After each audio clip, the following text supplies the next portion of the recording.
সুপ্রভাত, শুভ সকাল বন্ধুরা, কেমন আছেন সবাই? আমার ফ্যামিলি ব্লগে আপনাদের সকলকে জানাই অনেক স্বাগত। বৃষ্টি ভেজা একটা সকালে আপনাদের সঙ্গে নিয়ে ভিডিওটা শুরু করলাম। এখন ওয়েদারটা এমনই যে কখনো রোদ কখনো বৃষ্টি, তাই জামা কাপড়গুলো আবার ঘরের মধ্যে তুলে নিয়ে আসলাম, আবার রোদ হলে বাইরে দিয়ে আসবো, এই করছি। এদিকে দেখুন একটা চাদর, মানে বিছানার চাদর, এই চাদরটা না ভীষণ ভারী। এই যা ওয়েদার দেখছি, রোজ বৃষ্টি, শুকাতে মনে হয় 2-3 দিন লেগে যাবে। চলে এলাম ঘরের বিছানাগুলো তুলে একদম টান করে ঝেড়ে দিয়েছি। কিন্তু ঘরগুলোর সঙ্গে আপনাদের তো পরিচয় নেই, তাই হয়তো একটু বুঝতে অসুবিধা হবে। একে একে সব দেখিয়ে দেবো। আগে দেখুন এই গাছগুলো, একদম ছোট্ট গাছ নিয়ে এসেছিলাম, আর সেই গাছগুলো এত বড় হয়ে উঠেছে। এইটা আমার ডাইনিং রুম, ডাইনিং টেবিলের অবস্থাটা তো মোটেই ভালো নয়। সকালবেলা ছেলেদেরকে স্কুলে পাঠিয়ে দিয়ে এই কাজগুলো এখন আমাকে শেষ করতে হবে। রান্নাঘরের অবস্থা তো আরোই খারাপ, এগুলো এখন আমাকে পরিষ্কার করতে হবে। তাই চলুন আর কথা না বাড়িয়ে কাজে লেগে পড়ি। সবার আগে রান্নাঘরটাকেই পরিষ্কার করব, কারণ রান্নাঘর পরিষ্কার না থাকলে রান্না করতে মোটেই ভালো লাগে না।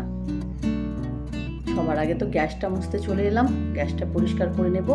আর আমি গ্যাসের সঙ্গে সঙ্গে সবসময় গ্যাসের আশেপাশের ওয়ালগুলোও মুছে পরিষ্কার করি। দেখতেই পেলেন রান্নাঘর একদম পরিষ্কার করে নিয়েছি। এবার চলে এলাম ঘরের কাজে হাত দিতে, ঘরগুলোকে ঝাড় দেব।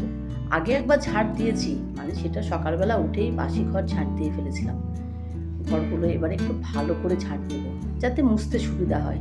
আর দেখবেন ঘর যদি ভালো করে ঝাড়টা দেওয়া থাকে তাহলে কিন্তু মুছতে অসুবিধা হয় না। আর নাহলে মোছার সময় এটা সেটা যখন মপে আটকে যায় তখন মোটেই ভালো লাগে না।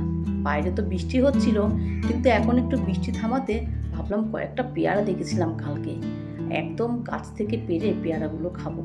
বেশি রাখলে পেয়ারাগুলো কিন্তু পোকা ধরে যাবে, তাই ভাবলাম আজকেই পেয়ারাগুলো পেড়ে নিই। তাই পেয়ারা পাড়তে চলে এলাম আর আপনাদেরকে সঙ্গে নিয়ে এলাম। পুকুর পাড়ের এই পেয়ারা গাছটায় ভরে পেয়ারা হচ্ছে, পুরো ভর্তি। আর পেয়ারাগুলো জানান একদম জলের মধ্যে ডুবে যাচ্ছে, মানে ডালটা এত ভারী হয়ে গেছে যে জলের দিকেই নেমে গেছে। এই যে পেয়ারা পেড়ে নিয়ে চলে এলাম। আর তো সময় নষ্ট করা যাবে না, এবার তো রান্না বান্না করতে হবে। কি রান্না করব সবই আপনাদেরকে জানাচ্ছি। তার আগে দেখুন মাছ ভাজছি, আর এদিকে ভাতটাও বসিয়ে দিয়েছি। এখানে আছে একটা ছোট কাতলা মাছ আর তার সঙ্গে চিংড়ি মাছ। কাতলা মাছটা তো ভাজা হয়েই গেছে, আর চিংড়ি মাছগুলো প্রায় ভাজা শেষ হয়ে গেছে। বাইরে কিন্তু হচ্ছে হাওয়া, তাই দেখুন এই জায়গাটায় এই কাঠটা দিয়ে দিলাম, কিন্তু হাওয়া মানছে না, কাঠটা শুধু বারবার পড়ে যাচ্ছে। এত হাওয়া হচ্ছে যে এই দিকের গ্যাসটা না বন্ধ হয়ে যাচ্ছে। আর এদিকে দেখুন এই হাওয়া আসার জন্য আমি আরেকটা মার্বেল এখানে দিয়ে রেখেছি, যাতে হাওয়াটা গ্যাসের উপরে না আসে। কিন্তু এতটুকু ফাঁকা রেখেছিলাম, সেটাও আজকে আর বাদ মানছে না।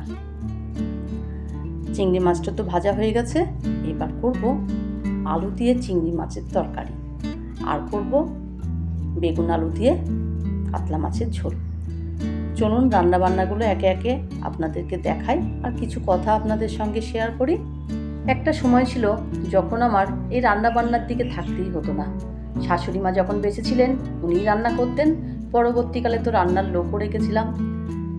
রান্নার লোক বাইরের লোক সবই ছিল, কিন্তু আজকে একদম পুরোপুরি একা, কোনো রকম হেল্পিং হ্যান্ড আমার নেই। তাই হেল্পিং হ্যান্ড ছাড়াই সমস্ত কাজগুলো গুছিয়ে নিচ্ছি। আমার বাড়িতে সবাই পুরুষ মানুষ, শুধুমাত্র আমি একাই মেয়ে মানুষ। তাই সমস্ত দায়িত্ব আমার উপরে, প্রত্যেকের খেয়াল রাখার দায়িত্ব, তাদের ভালো মন্দ সব কিছুর দায়িত্ব যখন আমার উপরে, তাই চাপটা আমার উপরেই বেশি পড়ে। শুধু তো সংসারের দায়িত্ব নয়, ছেলেদের পড়াশুনোর দায়িত্ব সম্পূর্ণ আমার উপরে, তাই চাপটা একটু বেশিই বলে মনে হয়। কারণ সংসারের পাশাপাশি তাদের পড়াশুনো করানোর ঠিক মতন হচ্ছে কিনা, নিয়ম করে তাদেরকে পড়াতে বসানো, সব কিছু না একটা মাথার উপরে চাপ থেকে যায়।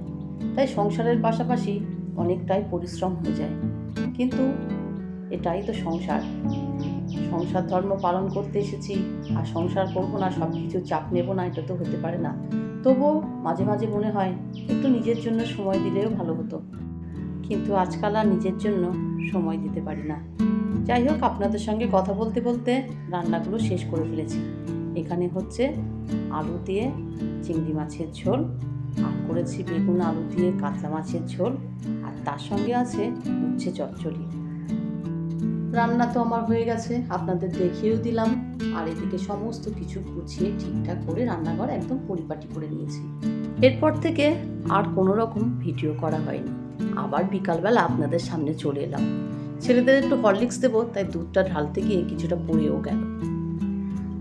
আগে দুধটা জাল করে নেব, তারপর ওদের দুজনকে হরলিক্স করে দেব। ওরা হরলিক্সটা খেয়ে পড়তে বসবে, আর আমিও ওদের সঙ্গে পড়তে বসবো।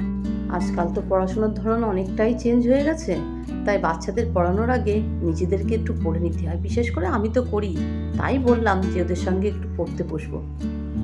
আর এদিকে সন্ধেবেলা দেখুন জিলিপি নিয়ে এসেছে, এটাই এখন খাবো।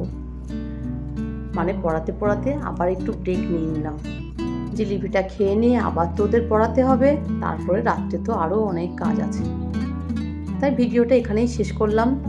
আজ তাহলে আসি, আবার আসবো নতুন একটা ভিডিও নিয়ে। সবাই খুব ভালো থাকবেন, সুস্থ থাকবেন, সাবধানে থাকবেন। আর ভিডিওটা ভালো লাগলে একটা লাইক করে দেবেন।